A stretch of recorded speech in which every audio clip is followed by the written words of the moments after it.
Yo, apa kabar? Wah, selamat datang.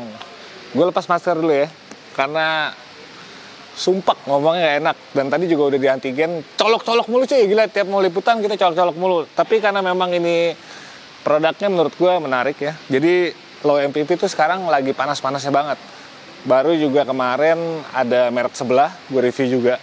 Nah sekarang ini kompetitornya. R3, lo pasti udah tahu ya, di sini juga ada namanya R3. Tapi ini namanya panjang banget, R3 Sport FF Finest Form, katanya sih kayak gitu. Jadi ini bentuk R3 yang paling baik yang pernah dibikin sama Suzuki. Mudah-mudahan lo suka. Makanya kita lihat detailnya kayak gimana. Makanya gue juga dari belakang segala macam ya. Kita nggak langsung dari depan. Pokoknya ikutin aja lah ya, oke? Dan jangan lupa like, subscribe.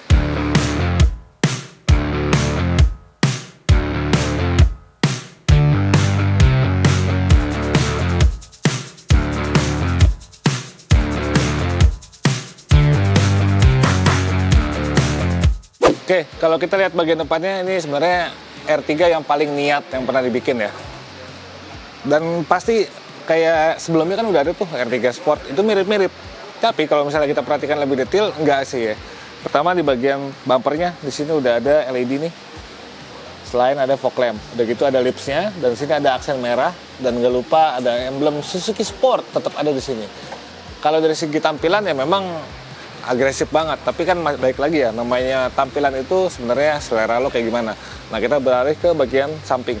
Oke, dan karena tadi FF ya, Finest Form, jadi ini R3 pertama yang dia pakai konsep dual tone. Jadi atap itu warna hitam, di bawahnya warna yang berbeda. Terus udah gitu ada detail-detail, misalnya kayak di spion nih, ini ada stiker aksen merah, biar kesan sporty itu lebih dapat banget. Terus di bagian bawahnya juga ada side skid yang baik lagi, sini ada aksen hitamnya dan juga ada list merahnya. Dan nggak lupa emblem Suzuki Sport. Sementara peleknya ini pakai 15 inci 185/65 ukuran bannya. Ya oke lah, cukup oke menurut gua. Kalau misalnya lo lihat sendiri dari samping, ini sebenarnya lebih cukup lumayan proporsional dan aksen hitamnya lebih banyak ya di list lampunya di situ. Terus di bagian depannya sini di pilar A gitu ya. Juga dari bagian depan di fog lamp itu juga tetap kelihatan, dan di sini nggak lupa ada stiker nih. Nah, kayak gitulah gitu. Buat lo yang mau norak pakai R3, mungkin bisa pakai mobil ini. Gitu. Belakang. Di bagian belakang, nah ini sama agresifnya kayak di depan nih. Yang uniknya menurut gue, dan ini jarang banget dilakuin sama pabrikan. Ini yang biasanya chrome atau piano black atau bahkan kayak karbon, sekarang dibikin warna aksen merah gitu. Ya kelihatannya tetap oke lah gitu ya, lampu. Terus di sini ada emblem Suzuki Sport. Di sini juga ada Suzuki Limited. Mudah-mudahan ini bukan versi limited ya, tapi memang tipe baru gitu. Terus kalau kita lihat juga agresivitas tuh ada di bagian bawahnya nih. Ada diffuser yang juga ada aksen hitamnya dan list merahnya. Di sini nggak lupa ada emblem Suzuki Sport. Nah, yang bisa jadi sedikit gimmick ya buat mobil ini adalah dia punya dua kamera di belakang nih. Oke. Yang pertama itu untuk mirror. Nanti kita di dalam gue bakal bahas ya apa aja fitur barunya yang ada di dalam interiornya. Terus yang kamera kedua pastinya kamera parkir. Jadi memang ada dua kamera di belakang mobil ini, dan juga nggak lupa ada dua sensor parkir. Kira-kira kayak gitu. Nah sekarang kita bakal bahas dalamnya kayak gimana. Ayo. Oke, ini bagian dalamnya, dan jujur ya gue takjub gitu karena selama ini R3 itu memang udah punya image kalau dalamnya itu berasa mewah banget ya gitu. Walaupun mungkin luarnya agak norak atau itu, tapi bagian dari selera masing-masing. Tapi ketika lo masuk ke dalam, ini sih gue ngeliat yang sekarang ini, wah gila, keren sih cuy. Jadi dia perpaduan antara warna hitam, ini gue nggak peduli lah ini mau hard atau soft gitu ya. Tapi aksen kayunya ini tuh nggak lebay gitu. Ini tuh dari segi warnanya, dari teksturnya, dari apa namanya ya, mengkilapnya itu enak banget dilihat, dan jadi bikin nuansa kabinnya itu jadi lebih mewah. Belum lagi setirnya, dan ini udah kulit, ditambah lagi sini ada aksen kayu yang sama kayak di sini. Ini oke lah menurut gue, good job Suzuki, jadi bisa ngadirin suatu nuansa kabin yang bener-bener berkelas gitu ya untuk sebuah low MPV gitu. Nah terus Seperti biasa kalau pencetan di sini ada tombol-tombol buat audio, di bawahnya ada buat telepon dan bluetooth segala macam ya. Untuk MID-nya masih sama aja kayaknya, ini belum ada perubahan apa-apa. Di sini ada tombol-tombol buat sensor parkir, buat stability control, dan juga DRL yang depan tadi yang di atas cover fog lamp. AC-nya juga ini kayaknya masih sama ya, seingat gue masih sama. Terus mungkin di audionya agak beda.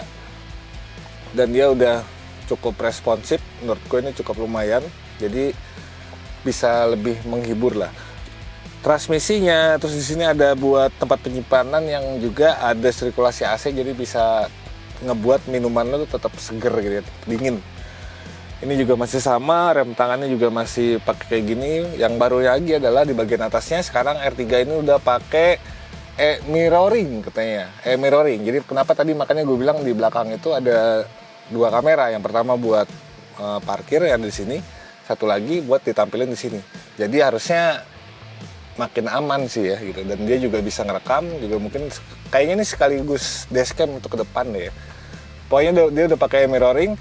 Tampilannya juga cukup jernih ya menurut gue ya. Walaupun mungkin nggak setajam layar-layar smartphone, tapi ini udah cukup sangat bagus banget untuk melihat kondisi di belakang itu bakal seperti apa gitu ya. Udah cukup lumayan. Ini salah satu fitur barunya. Terus gitu-gitu yang kedua, joknya sekarang ini sama gue lihat, tapi juga dia udah ada aksel merahnya, jadi kesan sportinya itu bisa lebih dapet. Nah, kira-kira kayak gitu sih untuk di bagian depannya. Di belakang, ntar dulu gue cek dulu ya. Kalau emang ada perubahan, kita bahas. Kalau nggak usah. Di belakang juga sebenarnya masih sama aja. Dan ini ada armrestnya segala macam. Kalau lo cuma bisa berdua, sama sih, masih sama. Buat sirkulasi AC-nya juga sama. Nah, kira-kira kayak gitu. Nah, kita langsung ke closing. Menariknya, dari segi harga jual ini masih di psikologis masih di bawah 300 jutaan ya. Kalau nggak salah tuh yang untuk versi Matic-nya 268 jutaan. Dan yang versi manualnya dikurangin aja 10 juta. Ini menurut gue jadi satu harga yang cukup menarik untuk sebuah low MPV. Walaupun memang kalau kita lihat banyak kompetitornya, bisa jadi mereka juga ngadirin banyak gimmick lain yang itu bisa apa ya, kayak merusak peta low MPV. Jadi memang Suzuki tetap harus waspada ya, walaupun dia udah bisa menghadirkan R3 seperti ini, menurut gua oke lah dari segi tampilan, dari segi dalamnya apalagi gitu ya. Lo bisa beneran ngerasa nyaman banget gitu. Tapi untuk urusan gimmick-gimmick mungkin sedikit tertinggal dari kompetitornya. Tapi ya balik lagi. Dan nanti ujung-ujungnya kan berapa harganya bang gitu ya kan, itu aja. Nah, selera lo mau kayak gimana? Kalau menurut gua ya R3 ya R3 gitu ya. Dia punya handling yang menurut gue lumayan baik, dia juga punya kenyamanan yang sekarang mungkin jadi lebih nih dengan adanya yang versi baru ini, versi tertinggi ini gitu. Nah, untuk yang hal-hal lainnya silakan terserah selera kalian masing-masing. Kalau punya opini-opini sampaikan di kolom komentar, dan jangan lupa like, subscribe ya, biar gue juga semangat untuk terus bikin video-video. Gue pamit, peace, bumper out.